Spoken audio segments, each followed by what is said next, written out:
Chapter 1 Twin Verses. Our life is shaped by our mind. We become what we think. Suffering follows an evil thought as the wheels of a cart follow the oxen that draw it. Our life is shaped by our mind. We become what we think. Joy follows a pure thought like a shadow that never leaves. He was angry with me, he attacked me, he defeated me, he robbed me.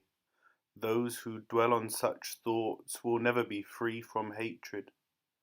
He was angry with me, he attacked me, he defeated me, he robbed me. Those who do not dwell on such thoughts will surely become free from hatred. For hatred can never put an end to hatred, love alone can. This is an unalterable law. People forget that their lives will end soon. For those who remember, quarrels come to an end. As a strong wind blows down a weak tree, Mara the tempter overwhelms weak people who, eating too much and working too little, are caught in the frantic pursuit of pleasure. As the strongest wind cannot shake a mountain, Mara cannot shake those who are self-disciplined and full of faith. Those who put on the saffron robe without purifying the mind, who lack truthfulness and self-control, are not fit to wear the saffron robe. But those who have purified their minds, who are endowed with truth and self-control, are truly fit to wear the saffron robe. The deluded, imagining trivial things to be vital to life, follow their vain fancies and never attain the highest knowledge. But the wise, knowing what is trivial and what is vital, set their thoughts on the supreme goal and attain the highest knowledge. As rain seeps through an ill-thatched hut, passion will seep through an untrained mind. As rain cannot seep through a well-thatched hut, passion cannot seep through a well-trained mind. Those who are selfish suffer here and hereafter. They suffer in both worlds from the results of their own actions. But those who are selfless rejoice here and rejoice hereafter. They rejoice in both worlds from the results of their own actions. Those who are selfish suffer in this life and in the next. They suffer seeing the results of the evil they have done, and more suffering awaits them in the next life. But those who are selfless rejoice in this life and in the next. They rejoice seeing the good that they have done, and more joy awaits them in the next life. Those who recite many scriptures but fail to practice their teachings are like a cowherd counting another's cows. They do not share in the joys of the spiritual life. But those who know few scriptures yet practice their teachings, overcoming all lust, hatred, and delusion, live with a pure mind in the highest wisdom. They stand without external supports and share in the joys of the spiritual life. Chapter 2 Vigilance. Be vigilant and go beyond death. If you lack vigilance, you cannot escape death. Those who strive earnestly will go beyond death. Those who do not can never come to life. The wise understand this and rejoice in the wisdom of the noble ones. Meditating earnestly and striving for nirvana, they attain the highest joy and freedom. If you meditate earnestly, pure in mind and kind in deeds, leading a disciplined life in harmony with the Dharma, you will grow in glory. If you meditate earnestly, through spiritual disciplines, you can make an island for yourself that no flood can overwhelm. The immature lose their vigilance, but the wise guard it as their greatest treasure. Do not fall into ways of sloth and lust. Those who meditate earnestly attain the highest happiness. Overcoming sloth through earnestness, the wise climb beyond suffering to the peaks of wisdom. They look upon the suffering multitude as one from a mountain top looks on the plains below. Earnest among those who are indolent, awake among those who slumber, the wise advance like a racehorse, leaving others behind. It was through earnest effort that Indra became the lord of the gods. The earnest are always respected, the indolent never. The earnest spiritual aspirant, fearing sloth, advances like a fire, burning all fetters. Such seekers will never fall back. They are nearing nirvana. Chapter 3. Mind. As an archer aims an arrow, the wise aim their restless thoughts, hard to aim, hard to restrain. As a fish, hooked and left on the sand, thrashes about in agony, the mind, being trained in meditation, trembles all over, desperate to escape the hand of Mara. Hard it is to train the mind which goes where it likes and does what it wants, but a trained mind brings health and happiness. The wise can direct their thoughts, subtle and elusive, wherever they choose. A trained mind brings health and happiness. Those who can direct thoughts, which are unsubstantial and wander so aimlessly, are freed from the bonds of Mara. They are not wise whose thoughts are not steady and minds not serene, who do not know Dharma, the law of life. They are wise whose thoughts are steady and minds serene, unaffected by good and bad. They are awake and free from fear. Remember, this body is like a fragile clay pot. Make your mind a fortress and conquer Mara with the weapon of wisdom. Guard your conquest always. Remember that this body will soon lie in the earth without life, without value, useless as a burned log. More than those who hate you, more than all your enemies, an undisciplined mind does greater harm. More than your mother, more than your father, more than all your family, a well-disciplined mind does greater good. Chapter 4. Flowers. As a garland maker chooses the right flowers, choose the well-taught path of Dharma and go beyond the realms of death and of the gods. As a garland maker chooses the right flowers, those who choose the well-taught path of Dharma will go beyond the realms of death and of the gods. Remembering that this body is like froth, of the nature of a mirage, break the flower-tipped arrows of Mara. Never again will death touch you. As a flood sweeps away a slumbering village, death sweeps away those who spend their lives gathering flowers. Death sweeps them away while they are still gathering, caught in the pursuit of pleasure. But the wise live without injuring nature, as the bee drinks nectar without harming the flower. Do not give your attention to what others do or fail to do. Give it to what you do or fail to do. Like a lovely flower, full of colour but lacking in fragrance, are the words of those who do not practice what they preach. Like a lovely flower, full of colour and fragrance, are the words of those who practice what they preach. Many garlands can be made from a heap of flowers. Many good deeds can be done in this life. The scent of flowers or sandalwood cannot travel against the wind, but the fragrance of the good spreads everywhere. Neither sandalwood nor the tagara flower, neither lotus nor jasmine can come near the fragrance of the good. Faint is the scent of sandalwood or the tagara, but the fragrance of the good rises high to reach the gods. Mara can never come near those who are good, earnest, and enlightened. A true follower of the Buddha shines among blind mortals as the fragrant lotus growing in the garbage by the roadside brings joy to all who pass by. Chapter 5. The Immature. Long is the night to those who are awake, long is the road to those who are weary, long is the cycle of birth and death to those who know not the Dharma. If you find no one to support you on the spiritual path, walk alone.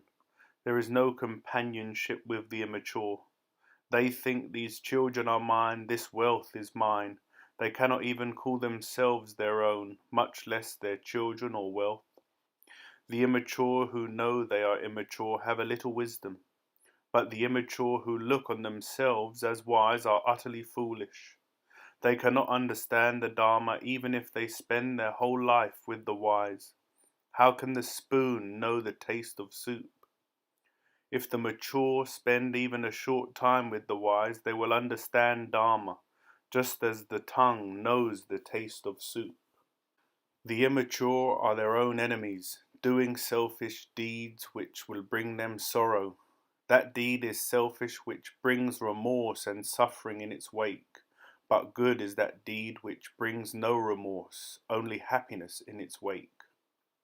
Sweet are selfish deeds to the immature until they see the results. When they see the results, they suffer. Even if they fast month after month, eating with only the tip of a blade of grass, they are not worth a 16th part of one who truly understands Dharma. As fresh milk needs time to curdle, a selfish deed takes time to bring sorrow in its wake. Like fire smouldering under the ashes, slowly does it burn the immature. Even if they pick up a little knowledge, the immature misuse it and break their heads instead of benefiting from it. The immature go after false prestige, precedence of fellow monks, power in the monasteries, and praise from all. Listen, monks and householders, I can do this, I can do that, I am right, and you are wrong. Thus their pride and passion increase. Choose the path that leads to nirvana. Avoid the road to profit and pleasure. Remember this always, O disciples of the Buddha, and strive always for wisdom. Chapter 6. The Wise. If you see someone wise who can steer you away from the wrong path, follow that person as you would one who can reveal hidden treasures. Only good can come out of it. Let them admonish or instruct or restrain you from what is wrong. They will be loved by the good but disliked by the bad. Make friends with those who are good and true, not with those who are bad and false. To follow the Dharma revealed by the noble ones is to live in joy with a serene mind.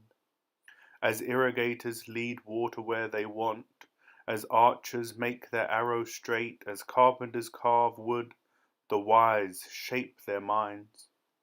As a solid rock cannot be moved by the wind, the wise are not shaken by praise or blame. When they listen to the words of the Dharma, their minds become calm and clear like the waters of a still lake. Good people keep on walking whatever happens. They do not speak vain words and are the same in good fortune and bad. If one desires neither children, nor wealth, nor powers, nor success by unfair means, know such a one to be good, wise, and virtuous. Few are those who reach the other shore. Most people keep running up and down this shore. But those who follow the Dharma, when it has been well taught, will reach the other shore, hard to reach, beyond the power of death. They leave darkness behind and follow the light. They give up home and leave pleasure behind. Calling nothing their own, they purify their hearts and rejoice. Well trained in the 7 fields of enlightenment, their senses disciplined and free from attachment, they live in freedom, full of light. Chapter 7. The Saint. They have completed their voyage, they have gone beyond sorrow. The fetters of life have fallen from them, and they live in full freedom. The thoughtful strive always, they have no fixed abode, but leave home like swans from their lake. Like the flight of birds in the sky, the path of the selfless is hard to follow. They have no possessions, but live on alms in a world of freedom. Like the flight of birds in the sky, their path is hard to follow. With their senses under control, temperate in eating, they know the meaning of freedom. Even the gods envy the saints, whose senses obey them like well-trained horses, and who are free from pride. Patient like the earth, they stand like a threshold. They are pure like a lake without mud, and free from the cycle of birth and death. Wisdom has stilled their minds, and their thoughts, words, and deeds are filled with peace. Freed from illusion and from personal ties, they have renounced the world of appearance to find reality. Thus they have reached the highest. They make holy wherever they dwell, in village or forest, on land or at sea. With their senses at peace and minds full of joy, they make the forests holy. Chapter 8. Thousands. Better than a speech of 1,000 vain words is one thoughtful word which brings peace to the mind. Better than a poem of 1,000 vain verses is one thoughtful line which brings peace to the mind. Better than 100 poems of vain stanzas is one word of the Dharma that brings peace to the mind. One who conquers himself is greater than another who conquers 1,000 times 1,000 men on the battlefield. Be victorious over yourself and not over others. When you attain victory over yourself, not even the gods can turn it into defeat. Better than performing 1,000 rituals month by month for 100 years is a moment's homage to one living in wisdom. Better than tending the sacrificial fire in the forest for 1,000 years is a moment's homage to one living in wisdom. Making gifts and offerings for a whole year to earn merit is not worth a quarter of the honor paid to the wise. To those who honor the wise and follow them, 4 gifts will come in increasing measure: health, happiness, beauty, and long life. Better to live in virtue and wisdom for one day than to live 100 years with an evil and undisciplined mind. Better to live in goodness and wisdom for one day than to lead an ignorant and undisciplined life for 100 years. Better to live in strength and wisdom for one day than to lead a weak and idle life for 100 years. Better to live in freedom and wisdom for one day than to lead a conditioned life of bondage for 100 years. One day's glimpse of the deathless state is better than 100 years of life without it. One day's glimpse of Dharma is better than 100 years of life without it. Chapter 9. Evil. Hasten to do good, refrain from evil. If you neglect the good, evil can enter your mind. If you do what is evil, do not repeat it or take pleasure in making it a habit. An evil habit will cause nothing but suffering. If you do what is good, keep repeating it and take pleasure in making it a habit. A good habit will cause nothing but joy. Evildoers may be happy as long as they do not reap what they have sown, but when they do, sorrow overcomes them. The good may suffer as long as they do not reap what they have sown, but when they do, joy overcomes them. Let no one think lightly of evil and say to himself, sorrow will not come to me. Little by little a person becomes evil, as a pot is filled by drops of water. Let no one think lightly of good and say to himself, joy will not come to me. Little by little a person becomes good, as a pot is filled by drops of water. As a rich merchant travelling alone avoids dangerous roads, as a lover of life avoids poison, let everyone avoid dangerous deeds. If you have no wound on your hand, you can touch poison without being harmed. No harm comes to those who do no harm. If you harm a pure and innocent person, you harm yourself, as dust thrown against the wind comes back to the thrower. Some are born again. Those caught in evil ways go to a state of intense suffering. Those who have done good go to a state of joy. But the pure in heart enter nirvana. Not in the sky, not in the ocean, not in mountain canyons is there a place anywhere in the world where a person can hide from his evil deeds. Not in the sky, not in the ocean, not in mountain canyons is there a place where one can hide from death. Chapter 10. Punishment. Everyone fears punishment. Everyone fears death just as you do.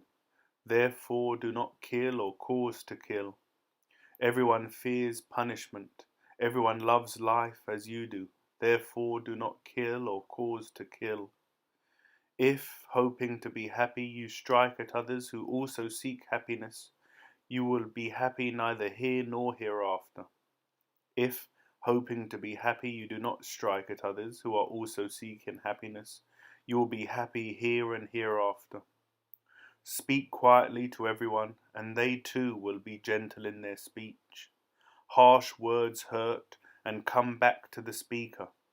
If your mind is still like a broken gong, you have entered nirvana, leaving all quarrels behind you. As a cowherd with his staff drives cows to fresh fields, old age and death lead all creatures to new lives. The selfish, doing harm, do not know what is in store for them. They are burned as if by fire, by the results of their own deeds. If one harms the innocent, suffering will come in these 10 ways. They may suffer grief, infirmity, painful accident, serious illness, loss of mind, legal prosecution, fearful accusation, family bereavement, or financial loss.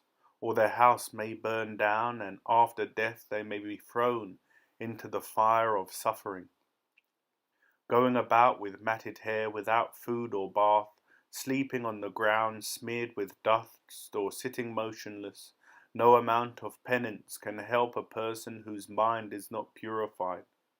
But those whose mind is serene and chaste, whose senses are controlled and whose life is non-violent, these are true Brahmins, true monks, even if they wear fine clothes. As a well-trained horse needs no whip, a well-trained mind needs no prodding from the world to be good. Be like a well-trained horse, swift and spirited, and go beyond sorrow through faith, meditation, and energetic practice of the Dharma. As irrigators guide water to their fields, as archers aim arrows, as carpenters carve wood, the wise shape their lives. Chapter 11. Age. Why is there laughter? Why merriment when this world is on fire? When you are living in darkness, why don't you look for light? This body is a painted image subject to disease, decay, and death, held together by thoughts that come and go. What joy can there be for those who see that their white bones will be cast away like gourds in the autumn? Around the bones is built a house, plastered with flesh and blood, in which dwell pride and pretense, old age and death. Even the chariot of a king loses its glitter in the course of time. So too the body loses its health and strength, but goodness does not grow old with the passage of time. A man who does not learn from life grows old like an ox. His body grows, but not his wisdom. I have gone through many rounds of birth and death, looking in vain for the builder of this body. Heavy indeed is birth and death again and again. But now I have seen you, house builder. You shall not build this house again. Its beams are broken, its dome is shattered, self-will is extinguished, nirvana is attained. Those who have not practiced spiritual disciplines in their youth pine away like old cranes in a lake without fish. Like worn-out bows they lie in old age, sighing over the past. Chapter 12. Self. If you hold yourself dear, guard yourself diligently. Keep vigil during one of the 3 watches of the night. Learn what is right, then teach others as the wise do. Before trying to guide others, be your own guide first. It is hard to learn to guide oneself. Your own self is your master. Who else could be? With yourself well controlled, you gain a master very hard to find. The evil done by the selfish crushes them as a diamond breaks a hard gem. As a vine overpowers a tree, evil overpowers those who do evil, trapping them in a situation that only their enemies would wish them to be in. Evil deeds which harm the doer are easy to do. Good deeds are not so easy. Foolish people who scoff at the teachings of the wise, the noble and the good, following false doctrines, bring about their own downfall like the kataka tree, which dies after bearing fruit. By oneself is evil done, by oneself one is injured. Do not do evil and suffering will not come. Everyone has the choice to be pure or impure. No one can purify another. Don't neglect your own duty for another, however great. Know your own duty and perform it. Chapter 13. The World. Don't follow wrong laws. Don't be thoughtless. Don't believe false doctrines. Don't follow the way of the world. Wake up. Don't be lazy. Follow the right path. Avoid the wrong.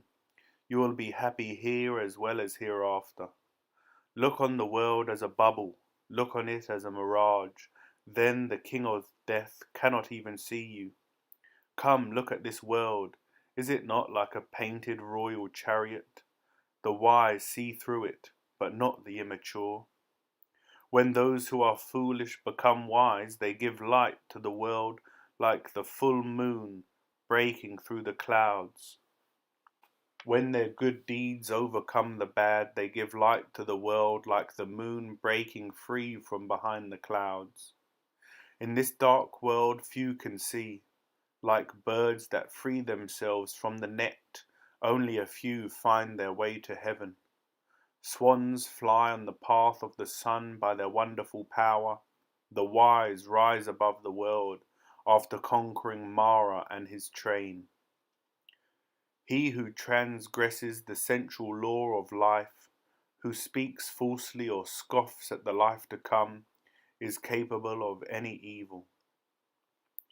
Misers do not go to the world of the gods. They do not want to give. The wise are generous and go to a happier world.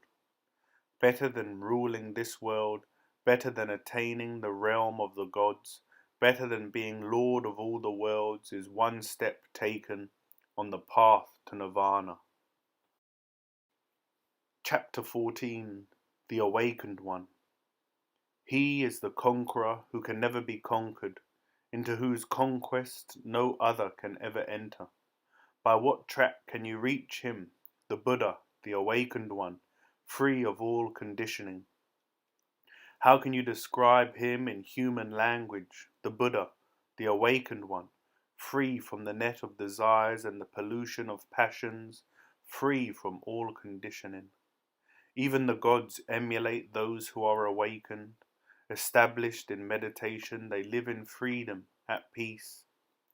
It is hard to obtain human birth, harder to live like a human being, harder still to understand the Dharma, but hardest of all to attain nirvana. Avoid all evil, cultivate the good, purify your mind. This sums up the teaching of the Buddhas. Cultivate the patience that endures and attain nirvana, the highest goal of life.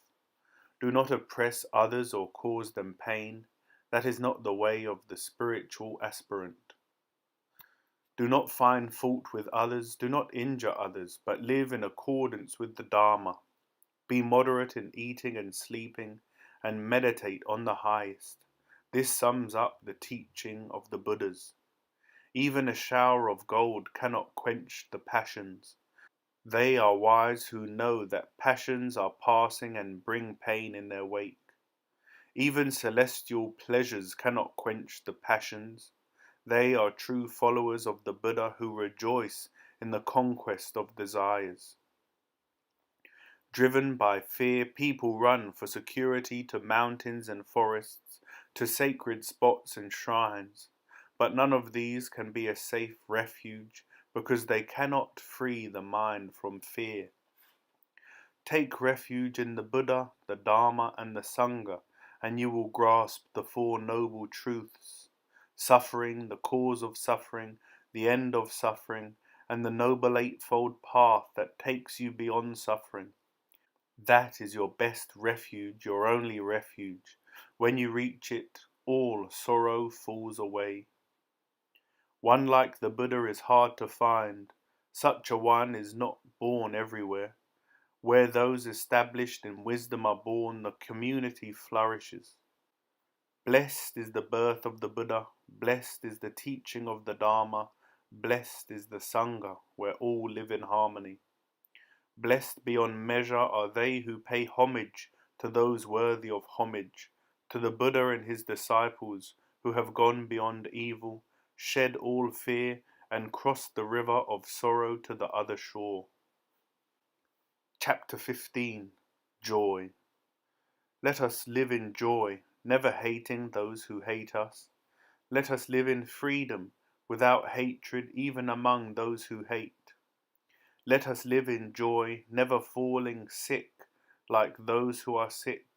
Let us live in freedom, without disease even among those who are ill. Let us live in joy, never attached among those who are selfishly attached. Let us live in freedom, even among those who are bound by selfish attachments. Let us live in joy, never hoarding things among those who hoard. Let us live in growing joy like the bright gods. Conquest breeds hatred, for the conquered live in sorrow. Let us be neither conqueror nor conquered, and live in peace and joy. There is no fire like lust, no sickness like hatred, no sorrow like separateness, no joy like peace. No disease is worse than greed, no suffering worse than selfish passion. Know this and seek nirvana as the highest joy. Health is the best gift, contentment the best wealth, trust the best kinsman, nirvana the greatest joy. Drink the nectar of the Dharma in the depths of meditation and become free from fear and sin. It is good to meet the wise, even better to live with them, but avoid the company of the immature if you want joy. Keeping company with the immature is like going on a long journey with an enemy. The company of the wise is joyful, like reunion with one's family. Therefore live among the wise who are understanding, patient, responsible and noble. Keep their company as the moon moves among the stars. Chapter 16. Pleasure. Don't run after pleasure and neglect the practice of meditation. If you forget the goal of life and get caught in the pleasures of the world, you will come to envy those who put meditation first. Not seeing what is pleasant brings pain. Seeing what is unpleasant brings pain. Therefore, go beyond both pleasure and pain. Don't get selfishly attached to anything, for trying to hold on to it will bring you pain. When you have neither likes nor dislikes, you will be free. Selfish attachment brings suffering. Selfish attachment brings fear. Be detached and you will be free from suffering and fear. Selfish bonds cause grief. Selfish bonds cause fear. Be unselfish and you will be free from grief and fear. Selfish enjoyments lead to frustration. Selfish enjoyments lead to fear. Be unselfish and you will be free from frustration and fear. Selfish desires give rise to anxiety.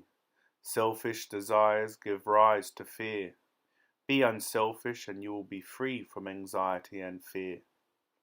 Craving brings pain. Craving brings fear. Don't yield to cravings and you will be free from pain and fear. Those who have character and discrimination, who are honest and good and follow the Dharma with devotion, win the respect of all the world. If you long to know what is hard to know and can resist the temptations of the world, you will cross the river of life. As your family and friends receive you with joy when you return from a long journey, so will your good deeds receive you when you go from this life to the next, where they will be waiting for you with joy like your kinsmen. Chapter 17. Anger. Give up anger, give up pride and free yourself from worldly bondage. No sorrow can befall those who never try to possess people and things as their own. Those who hold back rising anger like a rolling chariot are real charioteers. Others merely hold the reins. Conquer anger through gentleness, unkindness through kindness, greed through generosity, and falsehood by truth. Be truthful. Do not lead to anger. Give freely, even if you have but little. The gods will bless you. Injuring no one, self-controlled, the wise enter the state of peace beyond all sorrow. Those who are vigilant, who train their minds day and night and strive continually for nirvana, enter the state of peace beyond all selfish passions. There is an old saying, people will blame you if you say too much. They will blame you if you say too little. They will blame you if you say just enough. No one in this world escapes blame. There never was and never will be anyone who receives all praise or all blame. But who can blame those who are pure, wise, good, and meditative? They shine like a coin of pure gold. Even the gods praise them, even Brahma, the creator. Use your body for doing good, not for harm. Train it to follow the Dharma. Use your tongue for doing good, not for harm. Train it to speak kindly. Use your mind for doing good, not for harm. Train your mind in love. The wise are disciplined in body, speech, and mind. They are well controlled indeed. Chapter 18. Impurity. You are like a withered leaf, waiting for the messenger of death. You are about to go on a long journey, but you are so unprepared. Light the lamp within, strive hard to attain wisdom, become pure and innocent, and live in the world of light. Your life has come to an end, and you are in the presence of death. There is no place to rest on this journey, and you are so unprepared. Light the lamp within, strive hard to attain wisdom, become pure and innocent, and you will be free from birth and death.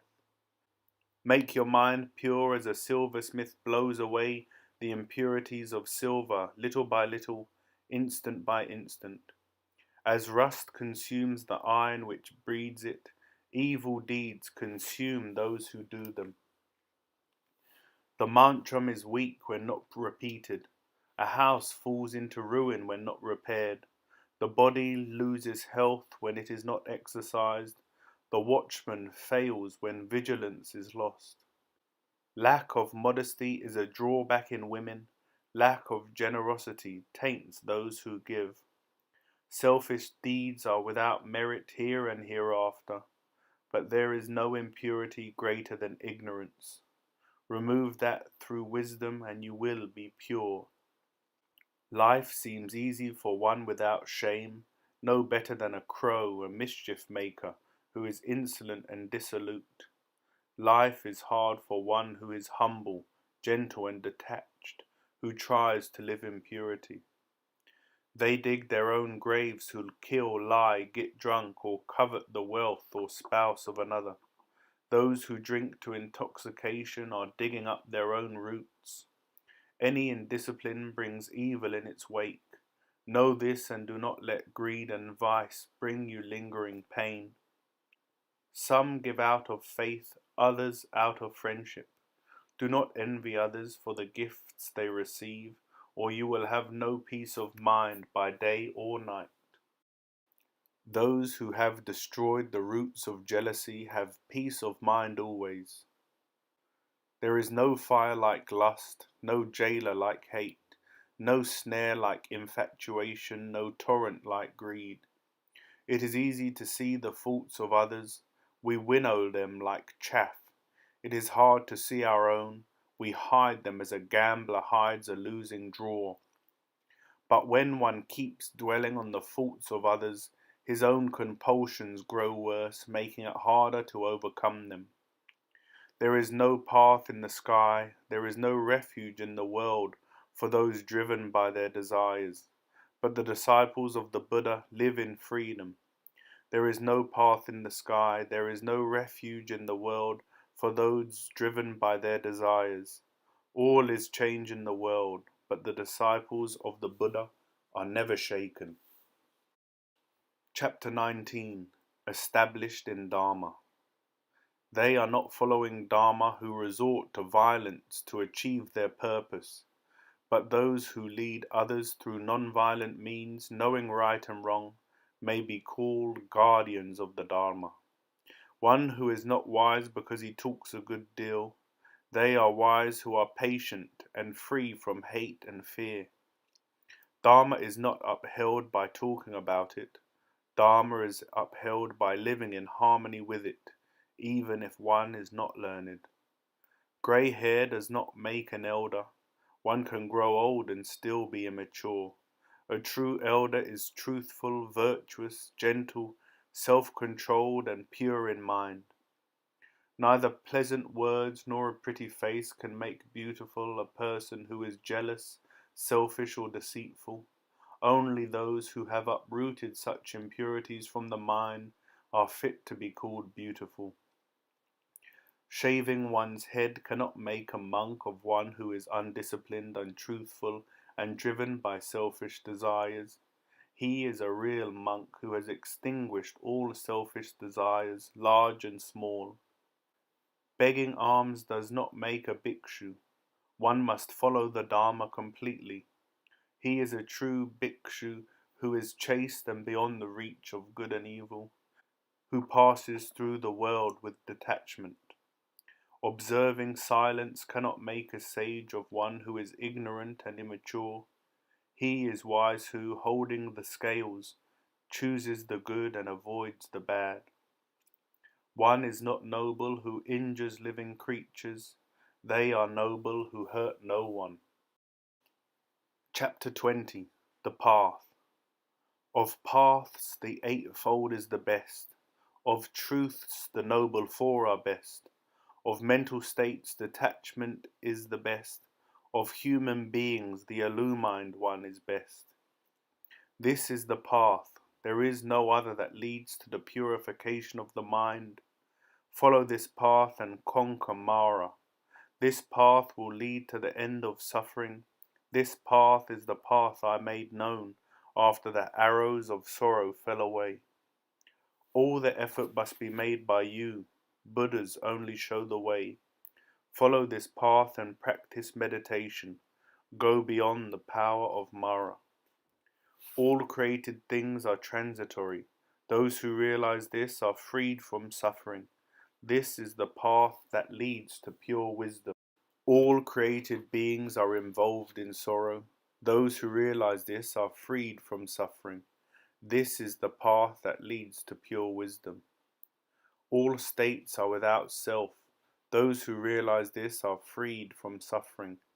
This is the path that leads to pure wisdom. Now is the time to wake up when you are young and strong.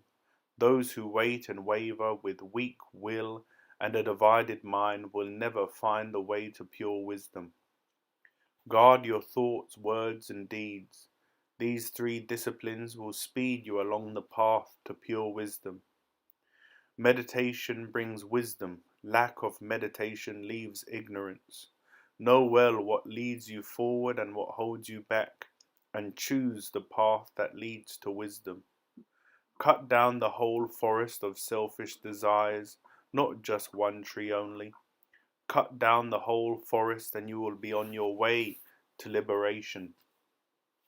If there is any trace of lust in your mind, you are bound to life like a suckling calf to its mother.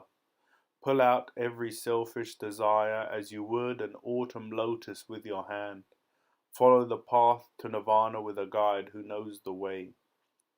I will make this my winter home, have another house for the monsoon, and dwell in a third during the summer. Lost in such fancies, one forgets his final destination.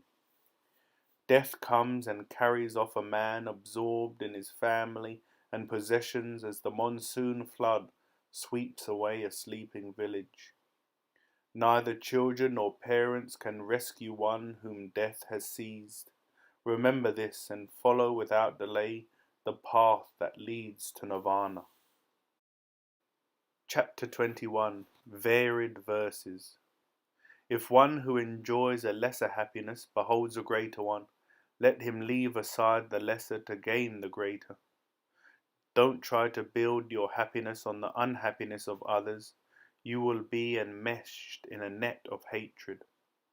Do not fail to do what ought to be done, and do not do what ought not to be done. Otherwise your burden of suffering will grow heavier. Those who meditate and keep their senses under control never fail to do what ought to be done, and never do what ought not to be done. Their suffering will come to an end. Kill mother lust and father self-will. Kill the kings of carnal passions, and you will be freed from sin. The true Brahmin has killed mother lust and father self-will. He has killed the kings of carnal passions and the ego that obstructs him on the path. Such a one is freed from sin. The disciples of Gautama are wide awake and vigilant, with their thoughts focused on the Buddha day and night. The disciples of Gautama are wide awake and vigilant, absorbed in the Dharma day and night. The disciples of Gautama are wide awake and vigilant, with their thoughts focused on the Sangha day and night. The disciples of Gautama are wide awake and vigilant, with their thoughts focused on sense training day and night. The disciples of Gautama are wide awake and vigilant, rejoicing in compassion day and night. The disciples of Gautama are wide awake and vigilant, rejoicing in meditation day and night. It is hard to leave the world and hard to live in it. Painful to live with the worldly and painful to be a wanderer. Reach the goal, you will wander and suffer no more. Those who are good and pure in conduct are honored wherever they go. The good shine like the Himalayas, whose peaks glisten above the rest of the world, even when seen from a distance. Others pass unseen, like an arrow shot at night. Sitting alone, sleeping alone, going about alone, vanquish the ego by yourself alone. Abiding joy will be yours when all selfish desires end. Chapter 22. The Downward Course. One who says it is not true, one who denies what he has done, both choose the downward course. After death, these two become partners in falsehood. Those who put on the saffron robe but remain ill-mannered and undisciplined are dragged down by their evil deeds. It is better for an undisciplined monk to swallow a red-hot ball of iron than to live on the charity of the devout. Adultery leads to loss of merit, loss of sleep, condemnation, and increasing suffering.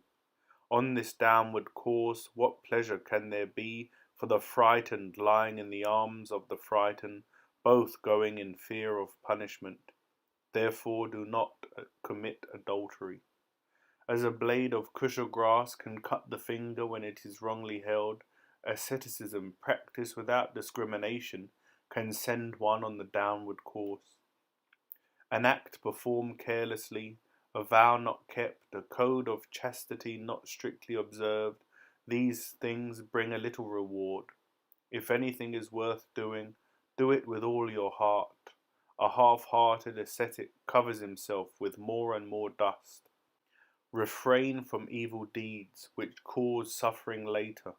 Perform good deeds which can cause no suffering. Guard yourself well, both within and without, like a well-defended fort. Don't waste a moment, for wasted moments send you on the downward course. Those who are ashamed of deeds they should not be ashamed of, and not ashamed of deeds they should be ashamed of, follow false doctrines on the downward course. Those who fear what they ought not to fear, and do not fear what they ought to fear, follow false doctrines on the downward course. Those who see wrong where there is none, and do not see wrong where there is, follow false doctrines on the downward course. But those who see wrong where there is wrong, and see no wrong where there is none, follow true doctrines on the upward course. Chapter 23. The Elephant. Patiently I shall bear harsh words as the elephant bears arrows on the battlefield. People are often inconsiderate. Only a trained elephant goes to the battlefield. Only a trained elephant carries the king. Best among men are those who have trained the mind to endure harsh words patiently. Mules are good animals when trained. Even better are well-trained Sind horses and great elephants. Best among men is one with a well-trained mind. No animal can take you to nirvana. Only a well-trained mind can lead you to this untrodden land. The elephant Dhammpada in heat will not eat at all when he is bound. He pines for his mate in the elephant grove. Eating too much, sleeping too much, like an overfed hog, those too lazy to exert effort are born again and again. Long ago my mind used to wander as it liked and do what it wanted. Now I can rule my mind as the mahout controls the elephant with his hooked staff. Be vigilant, guard your mind against negative thoughts. Pull yourself out of bad ways and an elephant raises itself out of the mud. If you find a friend who is good, wise and loving, walk with him all the way and overcome all dangers. If you cannot find a friend who is good, wise and loving, walk alone, like a king who has renounced his kingdom or an elephant roaming at will in the forest. It is better to be alone than to live with the immature. Be contented and walk alone like an elephant roaming in the forest. Turn away from evil. It is good to have friends when friendship is mutual. Good deeds are friends at the time of death, but best of all is going beyond sorrow. It is good to be a mother, good to be a father, good to be one who follows the Dharma, but best of all is to be an illumined sage. It is good to live in virtue, good to have faith, good to attain the highest wisdom, good to be pure in heart and mind. Joy will be yours always. Chapter 24. Thirst. The compulsive urges of the thoughtless grow like a creeper. They jump like a monkey from one life to another, looking for fruit in the forest. When these urges drive us, sorrow spreads like wild grass. Conquer these fierce cravings and sorrow will fall away from your life like drops of water from a lotus leaf. Therefore I say, dig up craving, root and all, as you would uproot banana grass. If you don't want Mara to crush you as the stream crushes reeds on its banks. As a tree, though cut down, recovers and grows if its roots are not destroyed, suffering will come to you more and more if these compulsive urges are not extinguished. Wherever the 36 streams flow from the mind towards pleasure, the current will sweep that unfortunate person away. The currents flow everywhere. Creepers of passion grow everywhere. Whenever you see run growing in your mind, uproot it with wisdom. All human beings are subject to attachment and thirst for pleasure. Hankering after these, they are caught in the cycle of birth and death. Driven by this thirst, they run about frightened like a haunted hare, suffering more and more. Driven by this thirst, they run about frightened like a haunted hare. Overcome this thirst and be free. Some, if they manage to come out of one forest of cravings, are driven into another. Though free, they run into bondage again. Fetters of wood, rope, or even iron, say the wise, are not as strong as selfish attachment to wealth and family. Such fetters drag us down and are hard to break. Break them by overcoming selfish desires and turn from the world of sensory pleasure without a backward glance. Like a spider caught in its own web is a person driven by fierce cravings. Break out of the web and turn away from the world of sensory pleasure and sorrow. If you want to reach the other shore of existence, give up what is before, behind, and in between. Set your mind free and go beyond birth and death. If you want to reach the other shore, Don't let doubts, passions, and cravings strengthen your fetters. Meditate deeply, discriminate between the pleasant and the permanent, and break the fetters of Mara. Those who are free from fear, thirst, and sin have removed all the thorns from their life. This body is their last.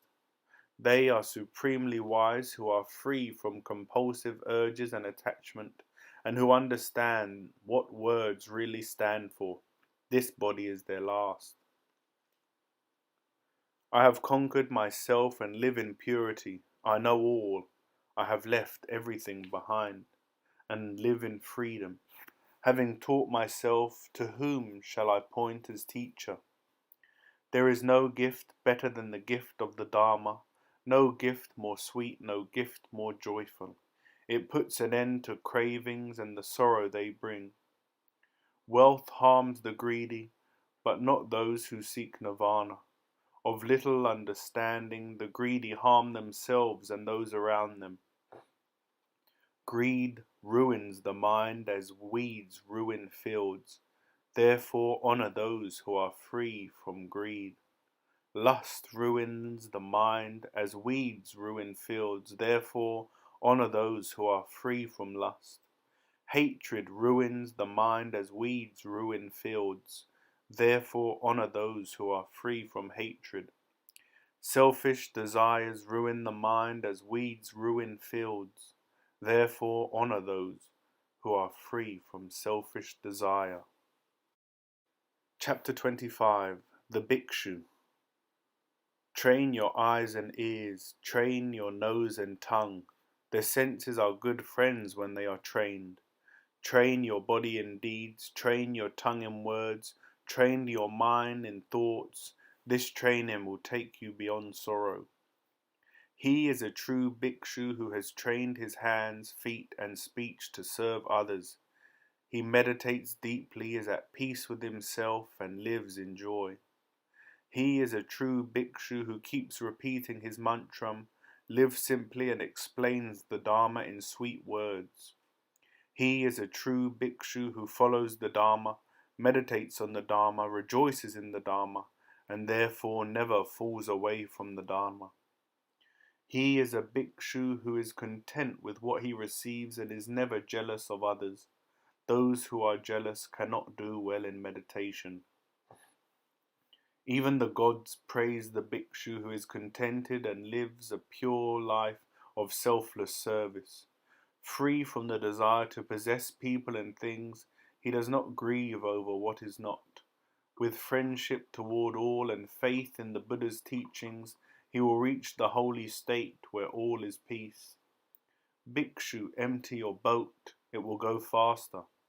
Cast out greed and hatred and reach nirvana. Overcome the 5 obstacles, rise above the 5 selfish attachments, and you will cross the river of life. Meditate, bhikshu, meditate. Do not run after sense pleasures. Do not swallow a red-hot iron ball and then cry, I am in great pain. There can be no meditation for those who are not wise, and no wisdom for those who do not meditate. Growing in wisdom through meditation, you will surely be close to nirvana. When a bhikshu stills his mind, he enters an empty house. His heart is full of the divine joy of the Dharma. Understanding the rise and fall of the elements that make up the body, he gains the joy of immortality.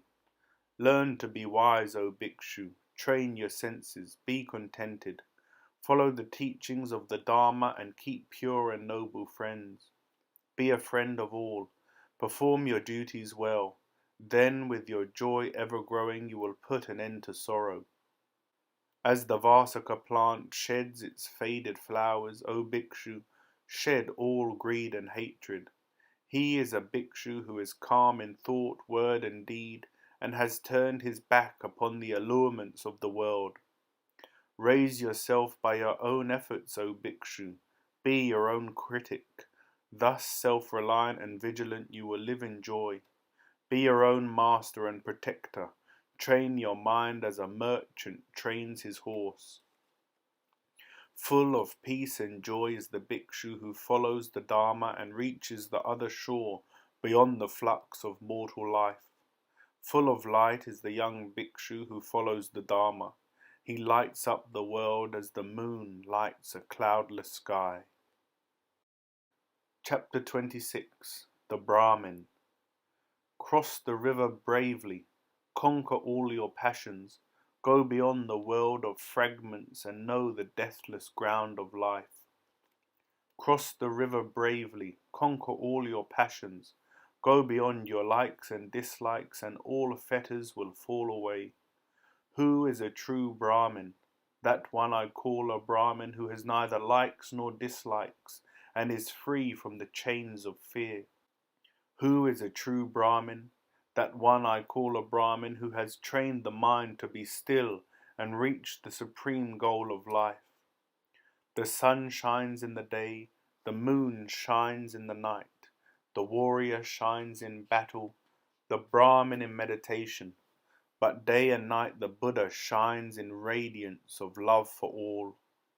That one I call a Brahmin who has shed all evil. I'll call that one a recluse whose mind is serene, a wanderer whose heart is pure. That one I call a Brahmin who is never angry, never causes harm to others, even when harmed by them. That one I call a Brahmin who clings not to pleasure. Do not cause sorrow to others. No more sorrow will come to you. That one I call a Brahmin who does not hurt others with unkind acts, words or thoughts. Both body and mind obey him. That one I call a Brahmin who walks in the footsteps of the Buddha. Light your torch from the fire of his sacrifice. It is not matted hair nor birth that makes a Brahmin, but truth and the love for all life with which one's heart is full. What use is matted hair? What use is deerskin on which to sit for meditation if your mind still seethes with lust? Saffron robe and outward show do not make a Brahmin, but training of the mind and senses through practice of meditation. Neither riches nor high caste makes a Brahmin. Free yourself from selfish desires and you will become a Brahmin. The Brahmin has thrown off all chains and trembles not in fear. No selfish bonds can ensnare such a one. No impure thought pollute the mind. That one I call a Brahmin who has cut through the strap and thong and chain of karma. Such a one has got up from sleep fully awake. That one I call a Brahmin who fears neither prison nor death.